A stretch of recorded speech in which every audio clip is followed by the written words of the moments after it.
저희는 지난 2월 달에 출애굽기 말씀을 같이 살펴봤었거든요.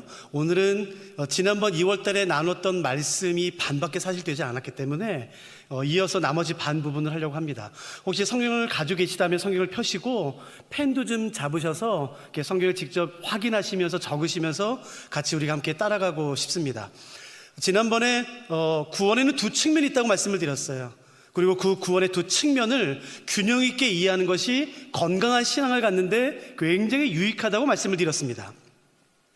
구원의 두 측면이라는 것은 무엇으로부터의 구원과 무엇으로의 구원, 무엇으로부터 그리고 무엇을 향하여 무엇으로의 구원, 이렇게 두 가지로 나눠진다고 말씀을 드렸고, 무엇으로부터의 구원은 이스라엘 백성들이 애굽에서 나오는 것을 의미하고, 무엇으로의 구원은 이스라엘 백성들이 하나님께서 아브라함과 이삭과 야곱에게 약속하셨던 그 약속의 땅 가나안 땅으로 들어가는 것이라고 말씀을 드렸습니다. 어떤 것 하나도 놓치면 안 되는 것이에요.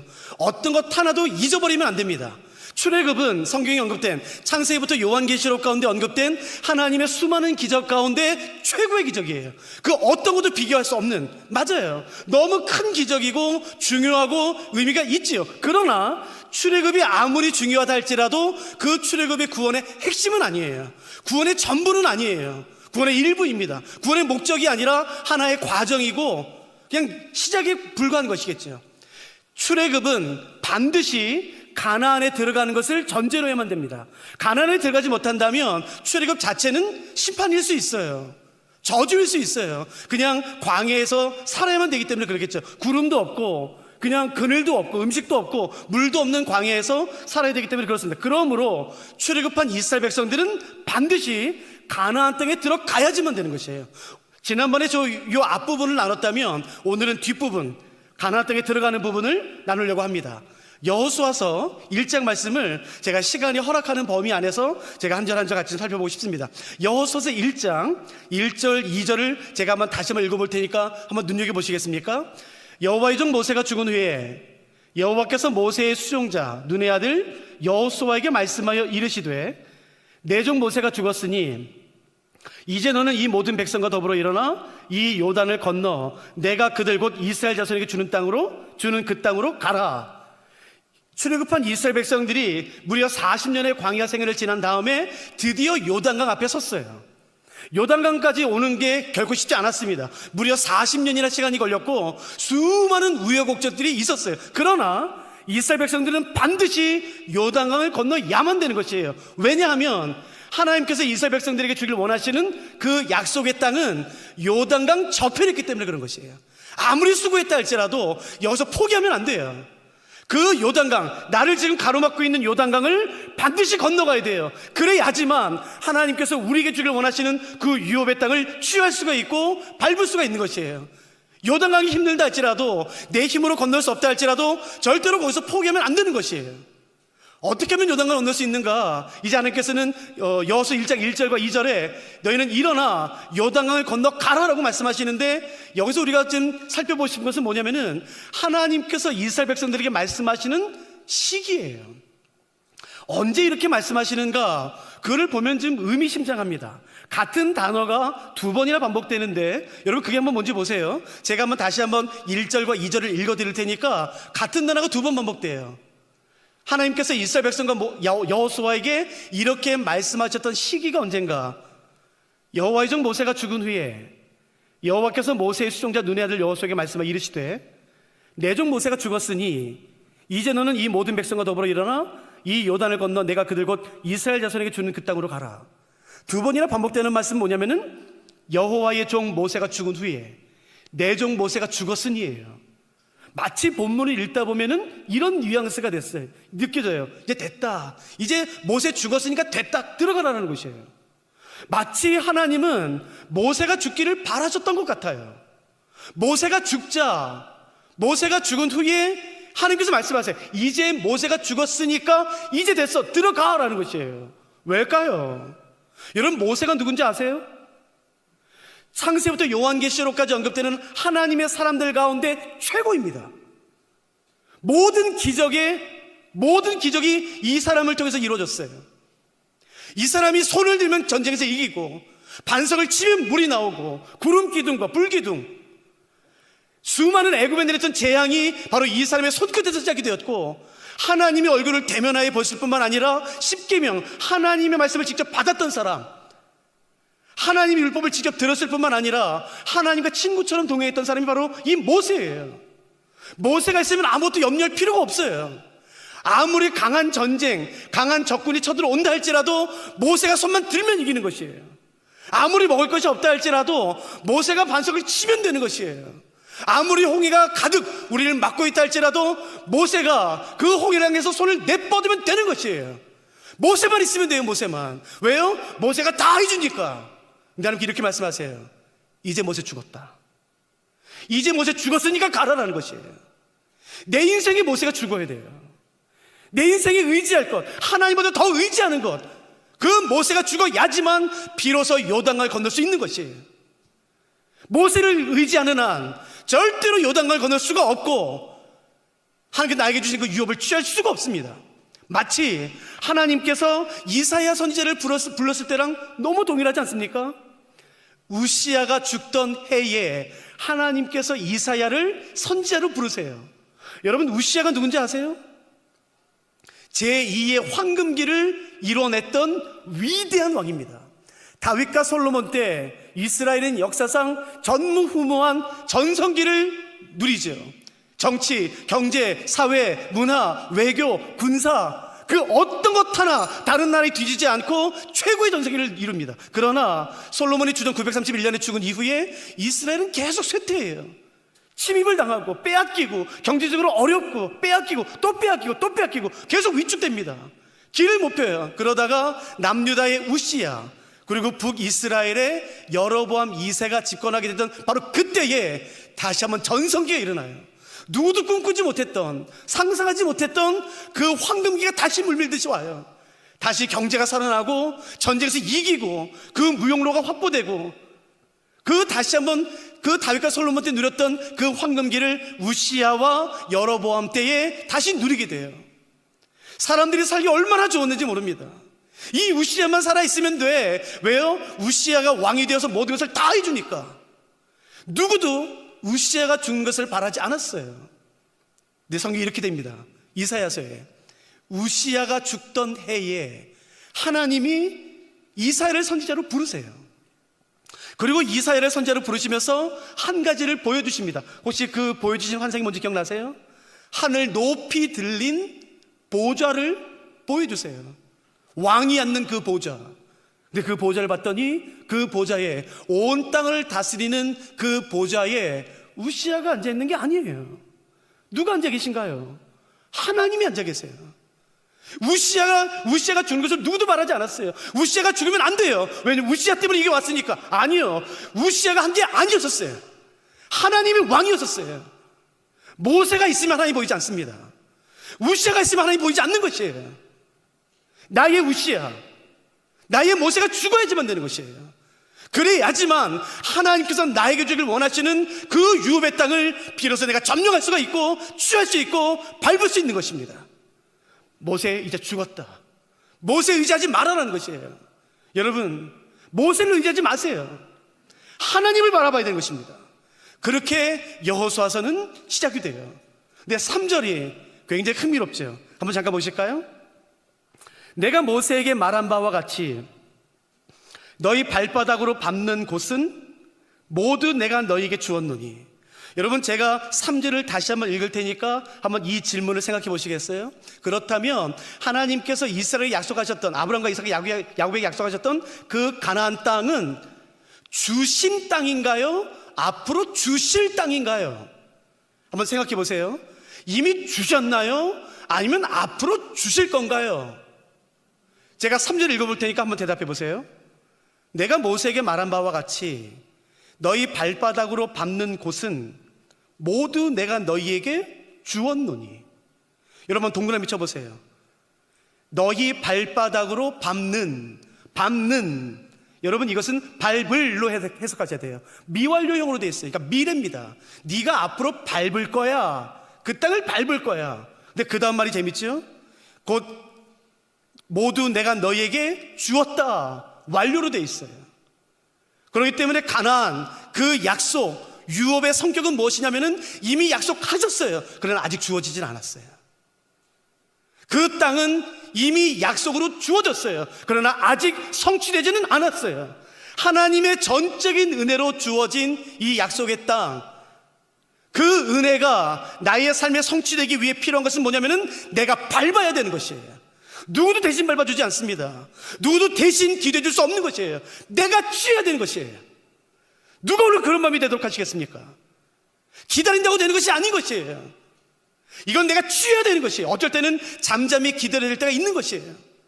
기다려야 되는 거예요. 오래 참아야 되는 것이에요. 아니요. 그러나 이 유업은 그렇지 않습니다. 하나님께서 나에게 주시기로 약속하신 그 유업을 나의 것으로 취하기 위해서 필요한 것은 내가 가서 그 땅을 밟는 것이에요. 아직 이루어지지 않았습니다. 아직 성취되지 않았어요. 그래서 내가 가야 되는 것이에요. 어떤 사람은 이렇게 말할 수 있죠. 아니, 그럴 필요가 뭐 있냐? 하나님께서 주시기로 약속을 하셨잖냐? 그러면 당연히 주시는 거 아니냐? 아니요, 그렇지 않습니다. 이것에 대해서 기가 막힌 하나님의 말씀이 있죠. 한번 다 같이 펴시겠습니까? 그리고 밑줄을 그으세요. 에스겔 36장 말씀이에요. 성경에 이런 말씀이 있어서 얼마나 감사한지 모르겠어요. 에스겔 36장 33절 말씀부터 쭉 읽어드릴 테니까 한번 눈여겨보시고 잘 기억하셔야 됩니다.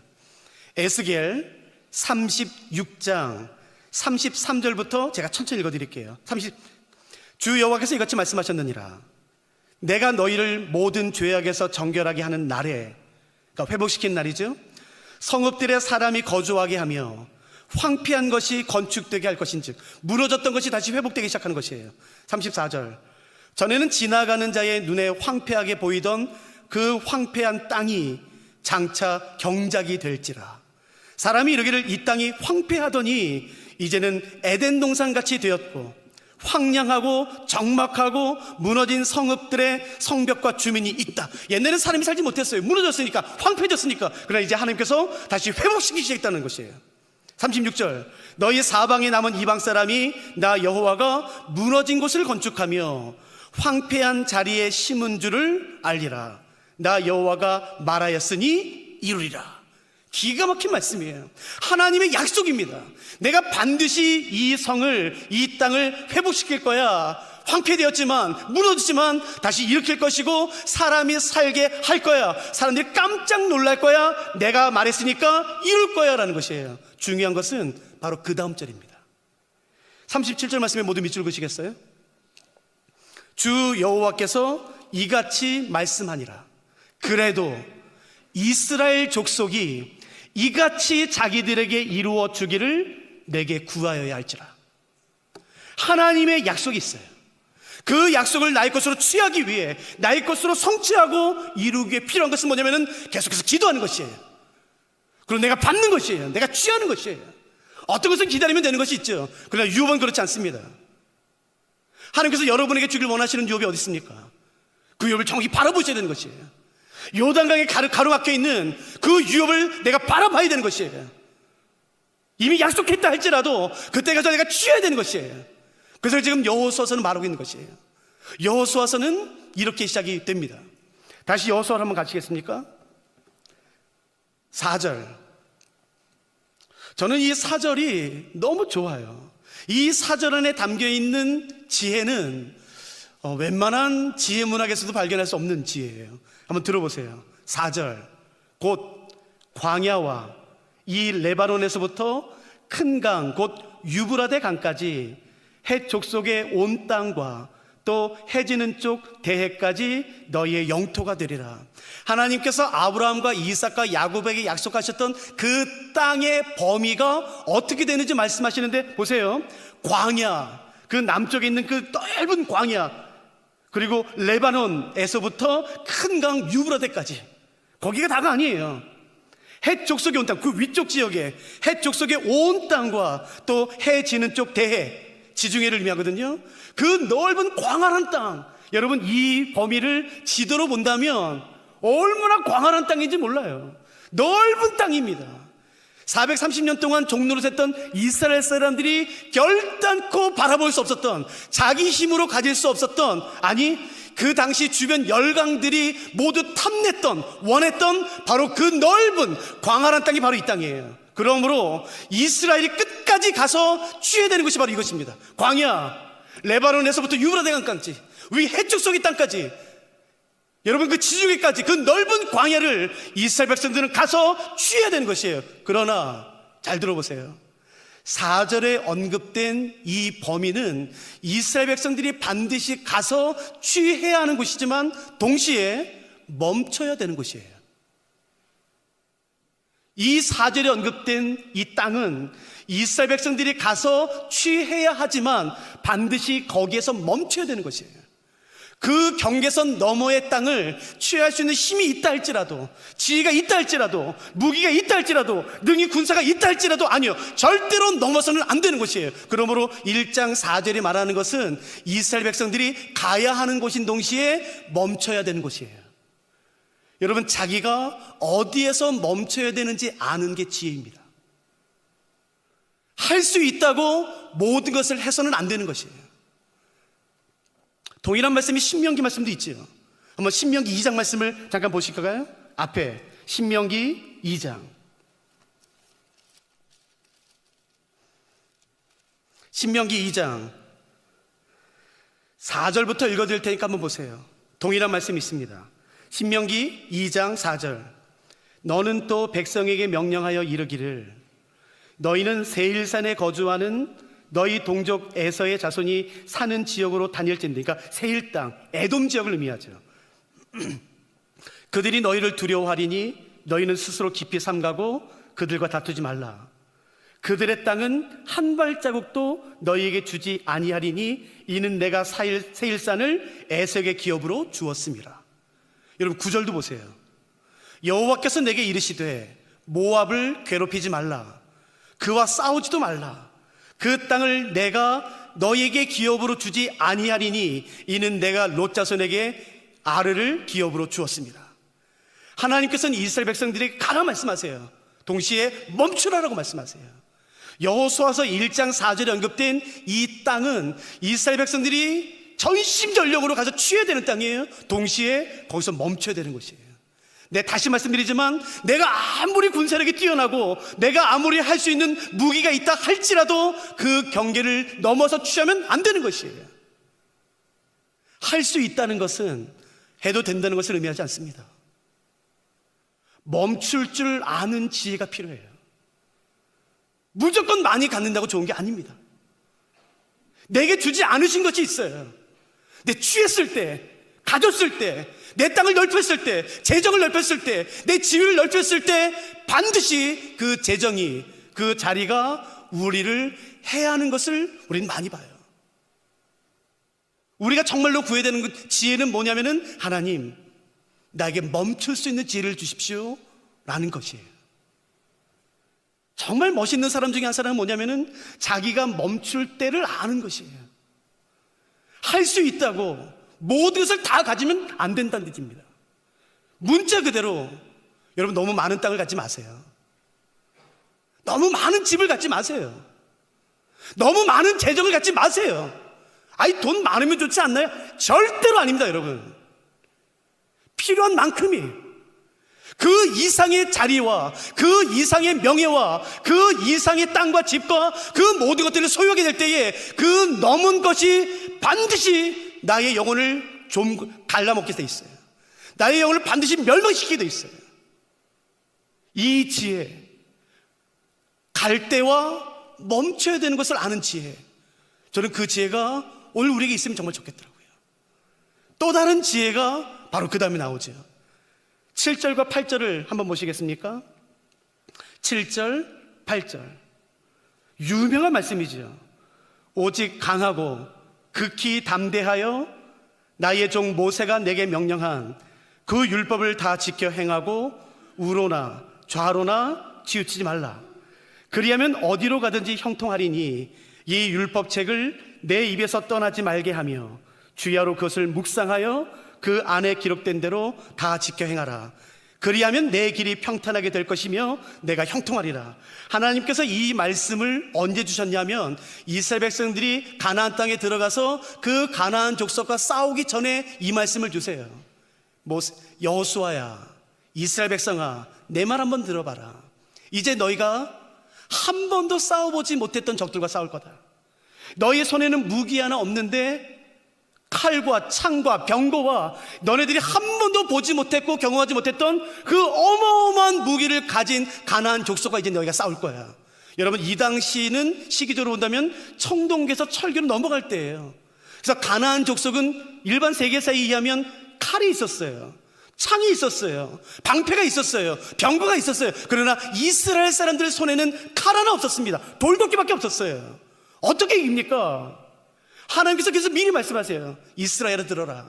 너희가 이제 가나안 땅에 들어가서 상상하지도 못했던 기골이 장대한 민족과 싸우게 될 거야. 한 번도 보지 못했던 너희들의 간담을 서늘하게 하는 무기를 직접 보게 될 거다. 한 번도 보지 못했던 전략을 보게 될 거야. 네, 기억해라. 거기서 내가 너희에게 이기는 방법을 알려주마. 이 전쟁에서 승리하는 비결을 알려주마 라고 말씀하시는 장면이 여호수아서 1장 7절과 8절이에요. 이 말씀이 중요한 이유는 한번 들어보세요. 그 가나안 땅은 이스라엘 백성들이 가서 빼앗는 것이 아니에요. 가나안 사람과 싸워서 이김으로 말미암아 그 땅을 나의 땅으로 만드는 것이 아니라 하나님께서 이스라엘에게 주셔야지만 되는 것이에요. 그러니까 이 싸움은 가나안과 이스라엘의 싸움이 아닌 것이에요. 이 싸움의 성격은 가나안과 이스라엘이 아니라 이스라엘과 하나님과의 관계인 것이에요. 그러므로 이 가나안 전쟁의 승패는 어디서 결정되는가? 실제로 칼과 칼이 맞닥뜨리는 전쟁터에서 결정되는 것이 아니라 하나님과 이스라엘이 만나는 그 장소에서 이 전쟁은 승패가 결정되는 것이에요. 이 비밀을 깨닫는 게 지혜입니다. 내 인생의 성공과 실패는 실제로 직장에서, 학교에서 결정되는 것이 아닌 것이에요. 이 세상의 모든 것을 다스리시는 하나님께서 나에게 주신 것이기 때문에 내가 하나님 앞에 앉아있는 그 시간, 그 장소가 바로 중요한 승패처인 것입니다. 거기가 헤드쿼터인 것이에요. 거기서 결정되는 것이에요. 여러분 생각해 보세요. 이스라엘 백성들이 40년 동안 광야 생활을 했어요. 무려 200만 명이 걸어갑니다. 갈지 말지, 싸울지 아니면은 싸우지 말지, 화평할지, 여기로 갈지 저기로 갈지, 어떻게 할지 수많은 것들을 결정해요. 어디서 결정하는지 아십니까? 이스라엘 백성들이 광야에서 지냈던 그 40년의 기간 동안에 그 수많은 그 결정의 순간 가운데 이스라엘 백성들이 결정했던 것은 어디냐면은 바로 성막이에요. 하나님 앞에 앉아 있었던 바로 그 장소, 그 시간이 승부처 있었습니다. 모든 승부는 다 거기서 결정났어요. 이것을 깨닫는 게 지혜입니다. 내가 어떻게 할까? 내가 여기를 갈까 말까? 이 일을 할까 말까? 그 모든 것들은 이 세상에서 결정되는 것이 아니라고 성경이 명확히 말하는 것이에요. 그 모든 것들이 결정되는 것은 내가 하나님 앞에 앉아있는 그 시간에, 그 장소에서 결정됩니다. 200만 명이나 되는 그 수많은 이스라엘 백성들의 모든 결정이 그 조그만한 성막에서 결정됐던 것처럼 내 인생의 모든 것은 하나님 앞에서 결정되는 것이에요. 그러므로 여러분의 삶에 성막을 세우십시오. 구별된 시간, 구별된 장소, 구별된 마음, 하나님 앞에 앉아있는 시간을 절대로 소홀히 생각하시면 안 돼요. 이건 뭐하나, 이게 무슨 뭐가 아니요. 가장 중요한 것이 내가 하나님 앞에 머물러 있는 바로 그 장소, 그 시간인 것이에요. 저는 그 말씀 드리고 싶어요. 온라인으로 예배 드려도 은혜 받을 수도 있지만 만일 가능하시다면 꼭 현장 예배를 나오세요. 시간을 구별하시고 장소를 구별하셔서 내가 하나님 앞에 앉아있는 그 시간과 그 장소를 반드시 확보하셔야 되는 것이에요. 왜냐하면 내 모든 인생은 거기서 결정이 나요. 저는 한 단체의 대표예요. 제 한 사람의 결정이 저희 단체 모든 단체의 결정이에요. 많은 사람이 제 결정에 따라갑니다. 제가 결정하는 것은 제가 알죠. 새벽에 해가 뜨기 전에 그 제 책상 앞이에요. 저는 거기서 항상 결정해요. 하나님 앞에서 기도하면서 무릎 꿇고. 사람들은 몰라요. 어디서 결정하는지 몰라요. 어디서 승패가 결정되는지 아무도 몰라요. 그러나 알아요. 우리의 모든 승패는 하나님 앞에서 결정되는 것을 여러분 절대로 잊으시면 안 됩니다. 그래서 말씀하신 것이에요. 너의 입에서 율법책이 떠나지 않도록 해라. 너의 삶에서 하나님이 떠나지 않도록 해라. 이게 가장 중요한 거야 라고 말하는데 여러분, 사람들이 잘 듣지 않아요. 아니야, 내 승패는 칼 끝에 있어. 철병거에 있어. 방패에 있어. 더 많은 무기, 더 많은 군사, 더 장대한 군자를 가지는 데 있어. 아니요, 절대 그렇지 않아요. 나의 모든 승패는 하나님 앞에서 결정되는 것이에요. 저는 이 지혜가 오늘 우리 가운데 있기를 원하는 것이에요. 2장으로 한번 넘어가 볼까요? 2장은 1절이 이렇게 되죠. 눈의 아들 여호수아가 시딤에서 두 사람을 정탐꾼으로 보내매, 여러분, 그 유명한 이스라엘 백성들이 두 사람의 정탐꾼을 여리고에 보내는 장면이 이제 드디어 여호수아서 2장에 언급됩니다. 그래서 기생 라합을 만나요. 그런데 여러분, 한번 제가 질문해 볼까요? 아니, 꼭 보낼 필요가 있었을까? 아니, 여호수아와 이스라엘 백성들이 그냥 가서 치지, 공격하지, 꼭 두 명의 정탐꾼을 보낼 필요가 있었나? 굳이? 반대로 이렇게 질문해 볼까요? 그렇다면 만일 정탐꾼을 보내지 않았더라면 얻을 수 없었던, 결코 알 수 없었던 것은 뭘까요? 두 가지입니다.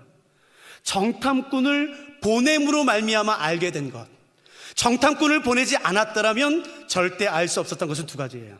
첫째, 이스라엘 백성들은 정확히 40년 전에 똑같은 일을 했었죠. 정탐꾼을 가나안 땅에 보냅니다. 돌아왔어요. 그리고 말합니다. 너무 좋습니다. 하나님께서 아브라함과 이삭과 야곱에게 약속하셨던 그 땅은 정말 너무 좋습니다. 적과 꿀이는 정말 좋은 땅입니다. 그러나 못 들어갑니다.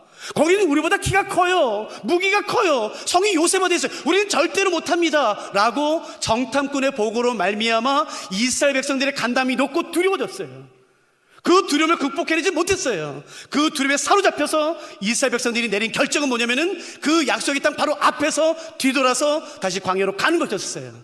이제 40년이 지나 그 어느 날 다시 정탐꾼을 보냅니다. 근데 상황이 달라졌어요. 이스라엘 백성들이 알게 됐어요. 그 가나안 사람들이 자기들을 두려워하고 있다는 사실을, 우리가 묶일 필요가 없다는 것을 이때 깨닫습니다. 근데 이것보다 더 중요한 게 바로 그 다음이에요. 정탐꾼을 보내지 않았더라면 결코 알 수 없었던 것, 그것은 바로 뭐냐면은 하나님께서 완전히 진멸하시고 멸망시키시고 파괴하시고 짓밟으시기로 결정하셨던 그 성에 절대 함께 멸망하면 안 되는 한 사람이 있다는 것을 정탐꾼을 통해 알게 되는 것이에요. 하나님은 가나안을 진멸하시기로 결정하셨습니다. 심판하시기로 결정하셨어요. 그러나 그 마땅히 멸망돼야 되는 그 곳에 절대 함께 멸망되면 안 되는 한 사람이 있다는 것을 알게 됩니다. 근데 재밌죠? 그 사람이 누군지 아세요? 기생 라합이에요. 기생으로 번역된 히브리어는 매춘, 창렬한 뜻입니다. 누구도 귀하게 여기지 않아요. 사람들이 더럽게 봐요. 하찮게 봐요. 가증스럽게 봐요. 여러분, 그 한 여자를 위해서 지금 이스라엘 백성들 장정만 60만, 약 200만 명의 사람이 멈췄어요.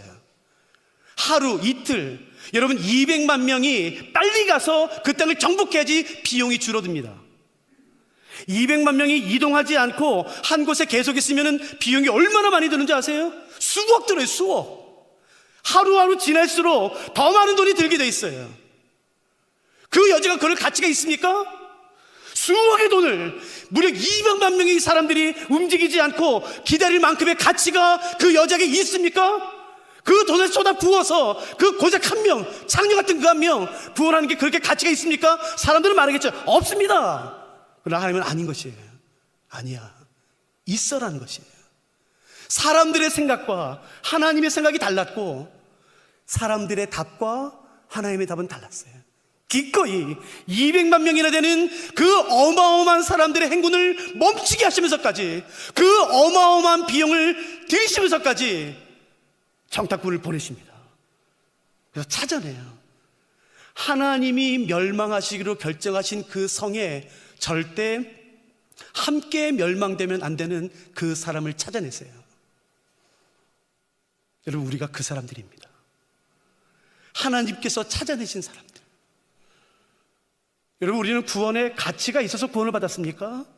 하나님의 사랑과 은혜와 구원을 받기에 합당한 가치가 있어서 구원을 받았습니까? 우리 중에 그런 사람은 아무도 없는 것이에요. 만일에 사단이, 천사들이, 사람들이 비웃었어요. 하나님, 뭐 저까지 것 때문에 저렇게 구원하십니까? 울산 대형교회 저까지 것 사람들 때문에 그런 일을 하셨습니까? 사람들은 말할 수 있어요. 그래, 가치가 없지. 아니요. 그러나 하나님은 달라요. 아니야. 충분히 가치 있어. 하나님은 사람을 그렇게 보세요. 그래서 200만 명의 사람들의 발걸음을 멈추게 하세요. 그리고 정탐꾼을 보내 라합을 찾아내세요. 그리고 그의 집에 붉은 줄을 달아내려 예수 그리스도를 상징하게 합니다.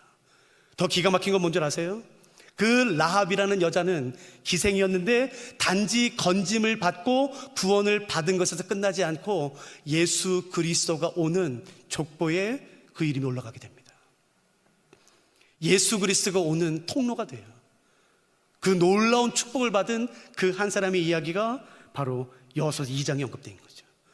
그리고 나서 이스라엘 백성들은 이제 요단강을 건넙니다.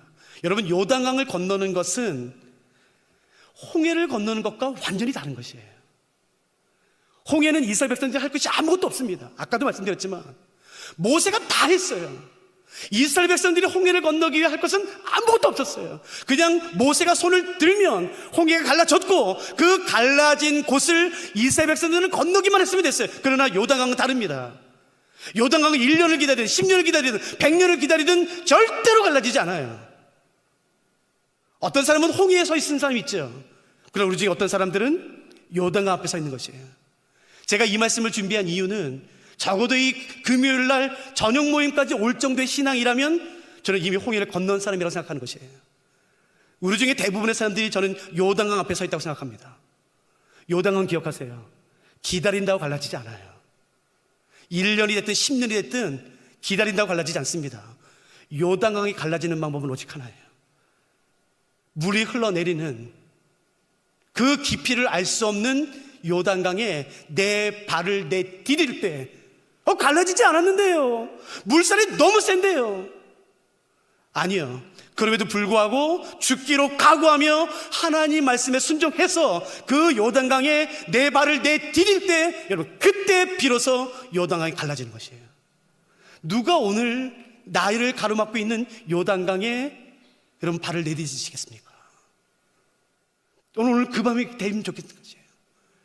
내 삶의 요단강이 갈라지는, 늘 기다려왔던, 주저했던 그 요단강이 오늘 우리의 삶에서 갈라지는 그 역사가 일어나길 바라는 것이에요. 빨리 한번 가실까요? 6장. 여러분, 6장은 유명합니다. 뭘로 유명하냐면은 여리고성으로 유명하죠. 이 여호수아서 6장은 여리고성이 무너진 걸로 유명합니다. 울산 대형교회도 전도여행을 많이 가시죠. 단기 선교행, 코로나 전에는. 그러니까 단기 선교행을 가면 항상 하는 게 뭐냐면은 그렇게 도세요. 뭐 어디가 됐든 여러분, 돈다고 무너지지 않아요. 여리고성은 이스라엘 백성들이 돌았다고 무너진 게 아니에요. 왜 무너졌을까요? 오늘 그것을 살펴보려고요. 여리고성이 무너진, 여리고성을 무너뜨린 비결은 뭔가? 이스라엘 백성들은 제사장들과 함께 하나님의 말씀에 따라서 하루에 한 바퀴씩 6일 동안 돌고 제일 마지막 날 다르게 돌죠. 근데 성경을 자세히 살펴보면은 이스라엘 백성들이 제일 마지막 날 돌 때에 다 돌고 한 가지를 합니다. 그게 바로 뭔지 보시겠어요? 4절부터 보시죠. 6장 4절. 제사장 7은 7 양각 나팔을 잡고 언약궤 앞에서 나아갈 것이요 7째 날에는 그 성을 7번 돌며 그 제사장들은 나팔을 불 것이며. 여러분, 혹시 펜 가지고 계시다면 동그라미 쳐보시겠습니까? 4절에 양각 나팔, 5절에 양각 나팔, 6절 중간이죠. 6장 6절 중간에 양각 나팔, 8절 중간에 양각나팔, 13절 양각나팔. 여러분 한번 여기다 동그라미 쳐보세요. 히브리어로 나팔을 의미하는 단어는 두 단어예요. 한번 기억해 보세요. 첫째는 쇼파르라는 단어예요. 쇼파르. 그리고 다른 하나는 하초체라라는 단어입니다. 하초체라라는 단어의 나팔은 요세푸스 책에 의하면 얇은 금속 관으로 되어져 있는 나팔이에요. 그래서 아마도 그냥 뭐 금속 나팔로 번역할 수가 있겠죠. 하초체라. 그런데 성경에는 나팔을 의미하는 또 다른 단어가 있는데 그게 바로 뭐냐면은 쇼파르라는 단어예요. 쇼파르는 무슨 나팔을 의미하냐면은 양의 뿔이 이렇게 휘어져 있지 않습니까? 그 양의 뿔을 잘라서 깨끗이 씻어서 만든 나팔을 쇼파르라고 불러요. 근데 오늘 본문에 쓰인 단어는 쇼파르예요. 성경을 자세히 보시면 어떨 때는 쇼파르, 양각으로 된 나팔을 불 때가 있고 어떨 때는 금속으로 만든 나팔을 불 때가 있어요. 금속 나팔은 일반적으로 전쟁을 알릴 때 사용합니다. 금속 나팔이 불리면 위험한 거예요. 그래서 전쟁을 준비해야 됩니다. 근데 양의 뿔로 만들어진 나팔을 불 때는 절기를 의미해요. 안식일이 시작되었다거나 초막절이 시작되었다거나 어떤 절기와 안식일이 시작될 때는 양각 나팔을 불어요. 그런데 어려운 것은 뭐냐면은 구약 성경 안에 또 이 두 나팔이 혼용돼서 쓰여요. 전쟁 때인데 양각 나팔을 불어요. 절기가 시작됐는데 금속으로 된 나팔을 불어요. 그래서 학자들이 정리하기로는 일반적으로 양각 나팔은 절기를 알리고 일반적으로 금속 나팔은 전쟁을 알리지만 그렇게 엄격하게 구분되어 있지 않고 같이 썼던 것 같다라고 정리를 해놨어요. 근데 오늘 본문에 쓰인 나팔은 쇼파르예요. 양의 뿔로 만들어진 나팔. 그런데 이해가 안 되는 것은 뭐냐면은 쇼파르라는 단어 자체가 양의 뿔로 만들어진 나팔을 의미하는데 나팔 앞에 한 단어를 더 넣은 거예요. 자, 그게 뭔가요? 양각이요. 그러니까 양각이란 말 넣을 필요가 없어요. 왜냐하면 잘 들으셔야 돼요. 여호수아서 6장 안에 쓰인 나팔의 히브리어 단어는 그 자체가 양의 뿔로 만들어진 나팔을 의미해요. 쇼파르 자체가. 그러니까 이 앞에 굳이 양각이라는 말을 쓸 필요가 전혀 없습니다. 잘 들으세요.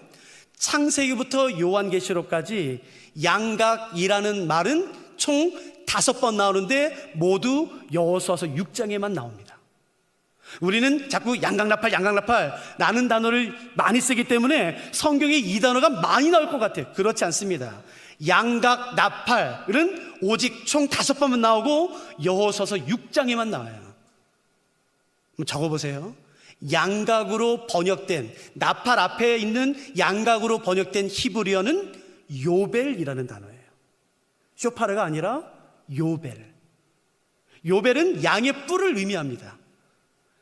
양의 뿔로 만들어진 양각나팔, 양의 뿔 나팔. 그러니까 그렇게 굳이 쓸 필요가 없어요. 근데 이렇게 쓴 이유가 있죠. 이스라엘 백성들이 그 요벨 나팔을 불어요. 혹시 제가 한번 질문해 볼게요. 히브리어를 아시는 분들 가운데 요벨이 무슨 뜻인지 아시는 분 계세요? 요벨, 히브리어. 오늘 이후로 절대로 혼동하지 마세요. 꼭 기억하세요. 히브리어로 요벨이 어떻게 번역되냐면요, 레위기에서는 신년으로 번역됩니다. 여리고성 앞에서 불렀던 이 나팔은 신년 나팔이에요. 하나님께서 그 가나안에 들어갔을 때에 가장 먼저 맞닥뜨린 그 여리고성 앞에서 제일 먼저 부르신 게 뭐냐면은 신년을 선포하세요. 이건 전쟁이 아닙니다. 이스라엘 백성들과 그 제사장들이 그 여리고성을 향해, 가나안 성을 향해 신년을 선포한 것이에요. 신년이 뭔 줄 아세요? 원래 주인에게 돌아가는 것입니다. 잃어버렸던 것을 되찾는 것이에요. 빼앗겼던 것을 다시 되찾는 게 신년입니다. 묶였던 것에서 자유케 되는 것이 신년이에요. 그 가나안의 첫 성인 여리고 앞에서 신년의 양각나팔을 불렀다는 것은, 신년을 선포하면서 이 모든 가나안 전쟁이 시작됐다는 것은 그 가나안의 신년을 선포한 것이에요. 너희 가나안 모든 족속들아, 죄에 묶여있는 모든 족속들아, 너희의 원래 주인에게로 돌아가라는 것이에요. 너희의 주인은 죄가 아니라 하나님이라고 말하는 것이에요. 너희를 묶어있는 모든 죄에서, 억압에서, 질병과 상처와 모든 수치에서 벗어나 너희의 원래 모습으로 회복되어라 라고 말하는 것이 바로 이 희년입니다. 저는 이 희년이 오늘 여기서 선포되면 좋겠어요. 희년을 기억하세요. 원래의 모습으로 돌아가는 것이에요. 깨어진 모든 것들이 원래의 상태로 회복되는 것이에요. 잃어버렸던 것을 다시 찾는 시간이에요. 빼앗겼던 것을 다시 내가 찾는 것이에요. 내가 과거에 어떤 것으로 말미암아 땅을 빼앗겼습니까? 자녀를 빼앗겼습니까? 희년의 나팔이 불려지는 그 순간, 50년마다 한 번씩 오는 그 희년의 나팔이 불려지는 그 순간, 빼앗겼던 모든 것들이 자기 자리로 돌아가게 되는 것이 희년이에요. 여러분이 되찾고 싶은 것이 있으세요? 여러분의 삶에 깨어진 것이 있으세요? 원래 상태로 돌아가기를 그렇게 간절히 원했던, 혹시 특별히 관계 가운데 아내와 남편, 자녀, 부모, 누구와의 그 깨어진 관계 가운데 간절히 원하지만 할 수 없었던, 저는 오늘 그 관계 가운데 하나님의 이 양각나팔, 신년의 나팔이 선포되길 원해요. 제가 그 기도하면서 비행기 타고 내려왔어요. 누가 이것을 원하세요? 깨어진 하나님의 영상이 회복되어지고 잃어버렸던 모든 신앙들이 다시 회복되는 그 시간, 노예로 살며 나의 모든 정체성이 완전히 무너졌던 그 순간, 그 장소에 그 사람에게 하나님의 신년의 나팔이 불려지는 그 순간 모든 것들이 회복되기 시작하는 것이에요. 전적인 하나님의 은혜로 주어지는 것입니다.